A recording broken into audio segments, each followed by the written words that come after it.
नमस्ते। आज 26 जुलाई 2021 तदनुसार 11 श्रावण 2078 सोमबार।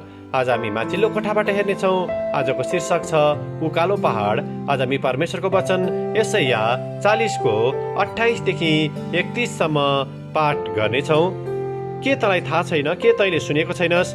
परमप्रभु सदा सर्वदा परमेश्वर हुनुहुन्छ। पृथ्वीको पल्लो छेउसम्मका सृष्टिकर्ता हुनुहुन्छ।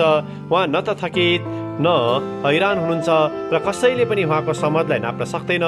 उहाँले थकितहरूलाई बल दिनुहुन्छ र कमजोरहरूको शक्ति बढाइदिनुहुन्छ। युवक पनि दुर्बल र थकित हुन्छन् र जवान मानिसहरू थाकेर लोड्छन्। तर परमप्रभुको आशा गर्नेहरूको बल फेरि नयाँ हुनेछ।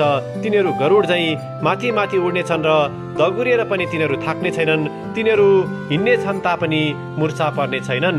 आमेन। दोस्रो कोरिन्थी 12 को 9 लाई लेखिका यहाँ जोड दिनुहुन्छ। तर मलाई उहाँले भन्नुभयो, मेरो अनुग्रह तेरो निम्ति पर्याप्त छ, किनभने मेरो शक्ति दुर्बलतामा नै सिद्ध हुन्छ। यसकारण ख्रीष्टको शक्ति ममा वास गरोस् भनेर म बरु मेरो दुर्बलतामा बढी खुसी साथ गर्व गर्नेछु। आमेन। लेखिका आफ्नो अनुभव र विचारलाई यहाँ यसरी प्रस्तुत गर्नुहुन्छ।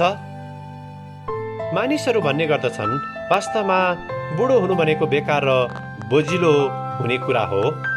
केही हदसम्म म त्यसमा सहमति पनि जनाउँदछु। तर पनि आफूले वर्षौंसम्म सङ्गालेको ज्ञानलाई म व्यर्थको ठान्दिनँ।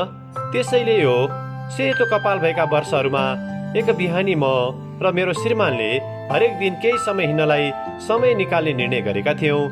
त्यसैले हामी हरेक दिन विभिन्न बाटोहरू पहिल्याउँदै अन्त्यमा हाम्रो घरसम्म फर्कनको निम्ति एउटा उकालो पहाड चढ्ने गर्दथ्यौँ। त्यति बेला प्राय म आफ्नो श्रीमानलाई यो उकालो चढ्न म तपाईँको हात समात्छु भन्ने गर्दथे। आजको दिनमा उक्त पहाडको हिँडाइ हाम्रो निम्ति हरेक दिन प्रार्थना गर्ने उत्तम समय बन्न पुगेको छ।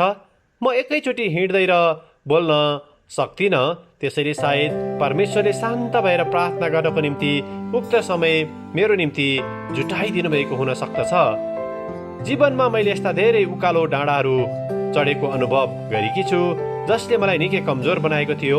तर त्यति बेला नै मैले परमेश्वरमाथि भर परेर उहाँको अनुग्रहको प्रतिज्ञालाई सम्झना गर्न सकेकी छु, जुन हाम्रो दुर्बलतामा नै सिद्ध हुँदछ।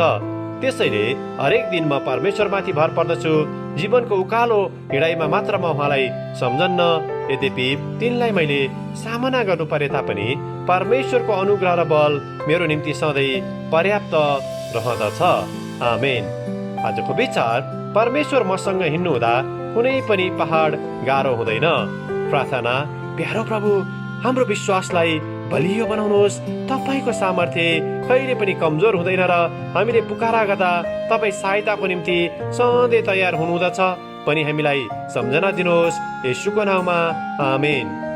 आजको लेखिका डारा गन्नेल, अमेरिका। आजको प्रार्थनाको विषय, प्रार्थनाको नयाँ अभ्यास गरिरहेका विश्वासीहरूको निम्ति।